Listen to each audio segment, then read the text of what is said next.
So today, I'm going to try and simplify the 5-cut method. Stay tuned.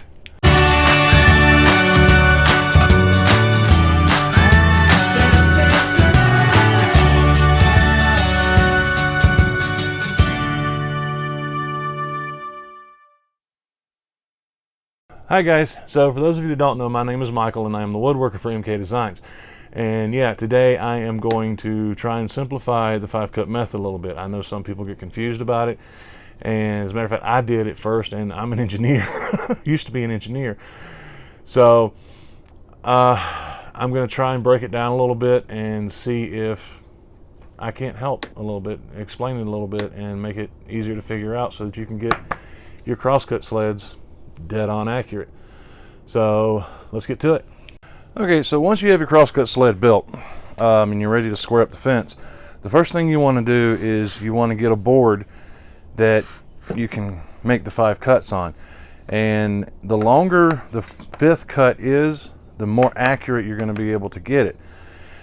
So in order to keep everything straight, what you want to do is you want to mark your first cut here. That's 1.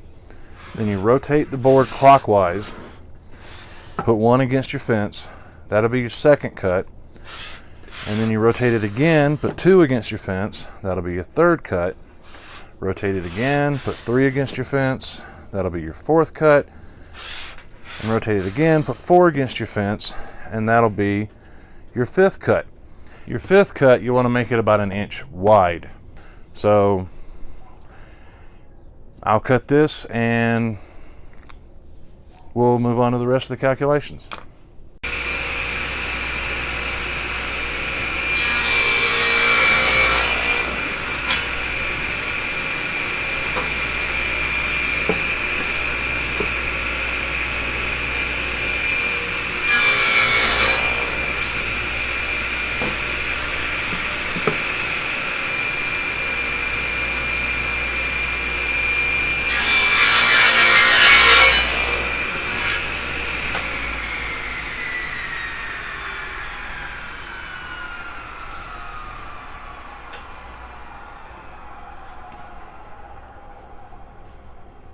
Okay, so now before you go anywhere else, you leave the 5th cut sitting here.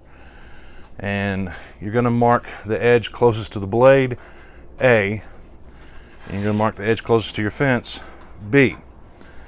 Now, you need a couple more measurements from here before you can actually move forward. So let me adjust the camera and I'll show you where I got those. Okay, so I've got a mark right here where my pivot screw is. It's the dead center of my pivot screw. And I picked an arbitrary length over here, and I've got another mark on the inside of the fence here. I could actually mark it on the outside, but I didn't. And I'm measuring from this point to this point over here. And on my sled, it comes out to 28 inches. So you're going to need to know that number as well. So write that down somewhere. And I've got it written down right here. You can see there's the formula, and we'll go over that in just a second. Basically, this is your pivot point, and this point over here is where you're going to put your stop block if you need to make any adjustments. And so that's the point, that's the mark you want. Basically, your adjustment point and your pivot point. Okay, so the basic formula is A minus B, where A is the width of your cut where you marked A, and B is the width of it where you marked B. And you divide that by 4.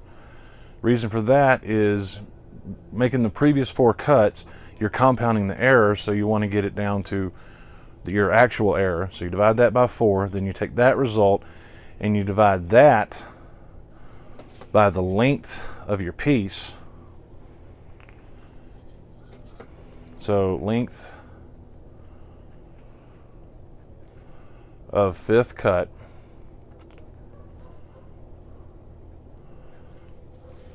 and that'll give you your total error per inch.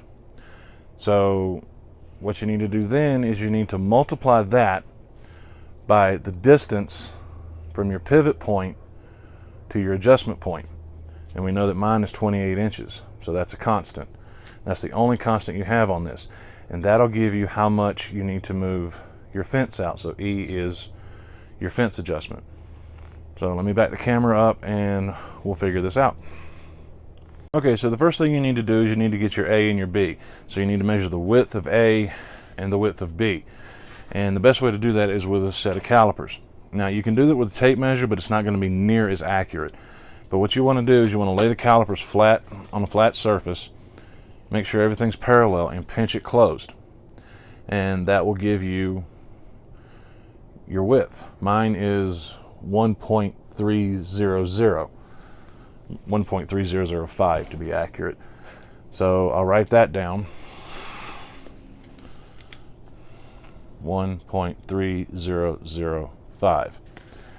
All right, and then for B, I just do the exact same thing. I lay it flat, I pinch it closed, and I've got 1.3185.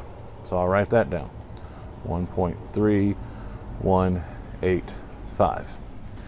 Now, the other number that we need is we need the length of this piece. So take a tape measure, and that comes out to 17 9/16, which in decimal comes out to 17.5625. And now we're going to make our calculations. Okay, now I know there's a little bit of glare on this, but hopefully you can see it. So, all right, we want to take A minus B. Remember, in our formula, it's A minus B is first. So we're going to take the 1.3005 and subtract it from subtract 1.3185 from it. You always want to subtract B from A, not the other way around, otherwise you'll get confused.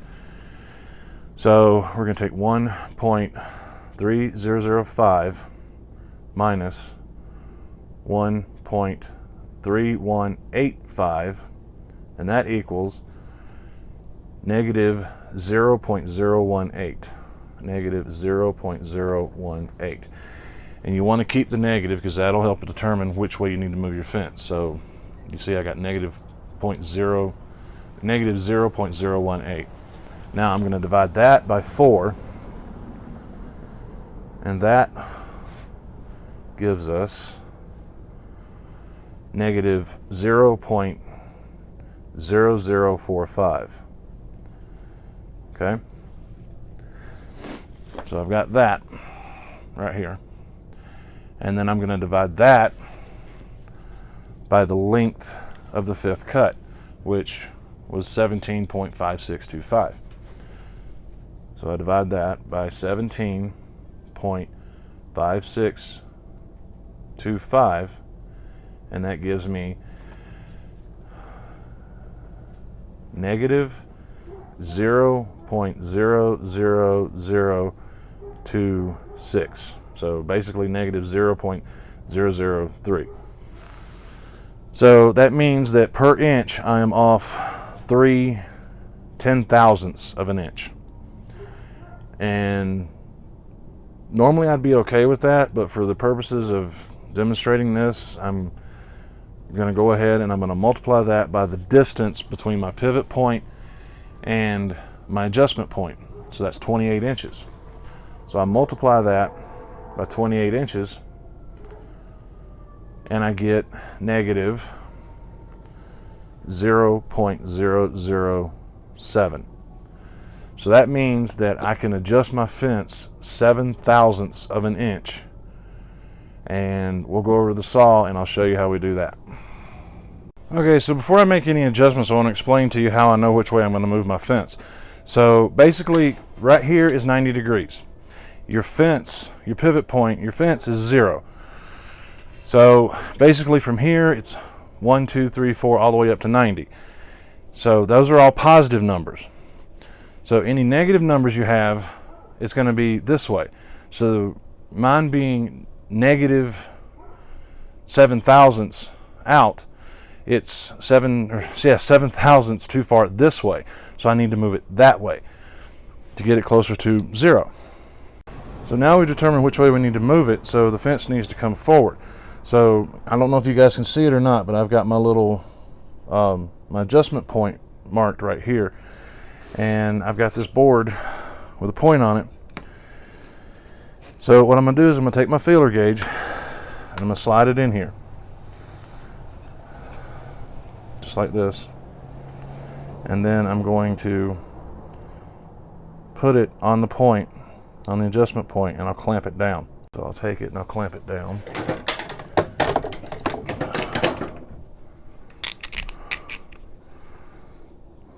Now you want to make sure you're not pressing on it so hard that it compresses the wood, but you don't want it so loose that the feeler gauge will just slide in and out easily either.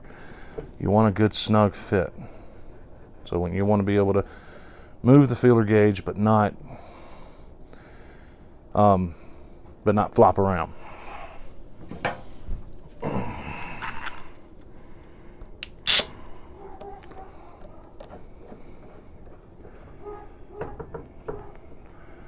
So we'll take that and then we'll slide the feeler gauge out. It is such a small amount, I'm not sure how much the fence is actually going to move. But now I'm going to take the screw out that's holding it in place down here.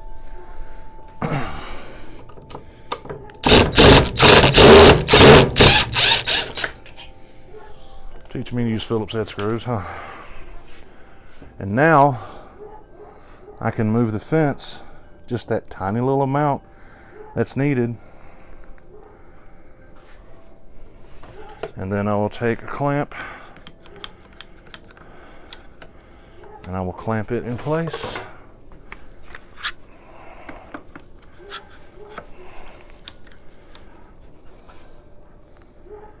And now I will drill a new hole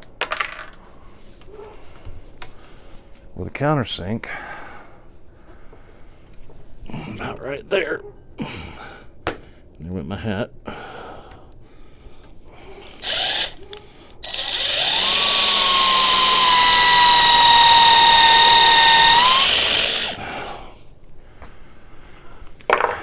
And drive the screw back in. And at this point, I'm only going to put the one screw in because I might have to adjust it again.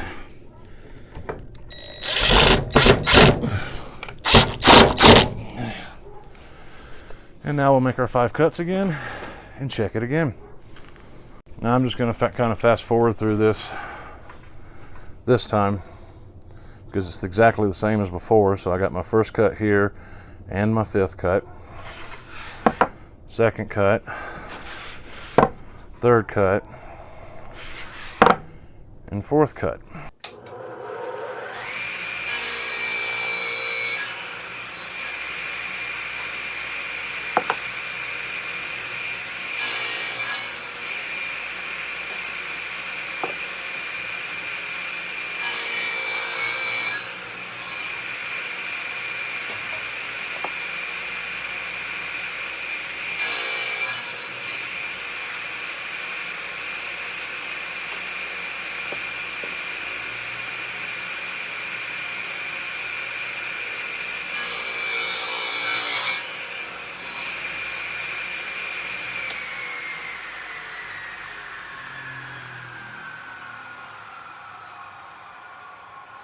Okay, so now with my new cuts, I'm going to take A, which was 0.8305,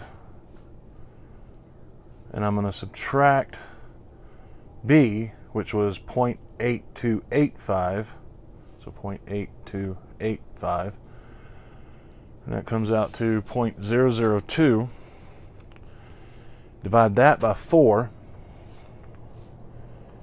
and I get 0.0005, and divide that by the length of my piece, which was 11 1/4, so divided by 11.25, and that gives me 0.000004. So I am 400 thousandths off per inch, per linear inch. If I multiply that by 28, the length of the distance from my pivot point to my adjustment point, that comes out to 0.00124. I could try for better than that, but that's good enough for me. That means that I am roughly 1/1000th of an inch off for every 28 inches. So that's good enough. So with that, all I have left to do now is put some more screws in it to hold it in place, and I'm ready to go. So I just wanted to go over this with you guys because I know that some people find it a little confusing, and I'm hoping that maybe I can help simplify it a little bit better. I am still working on the project, which I'm sure most of you have figured out by now, but roughly what it is. And I'm hoping to have that out within the next few weeks. We'll see. At least the first part of it. It's probably going to be a multi-part series. So, yeah, until next time, guys, happy creating.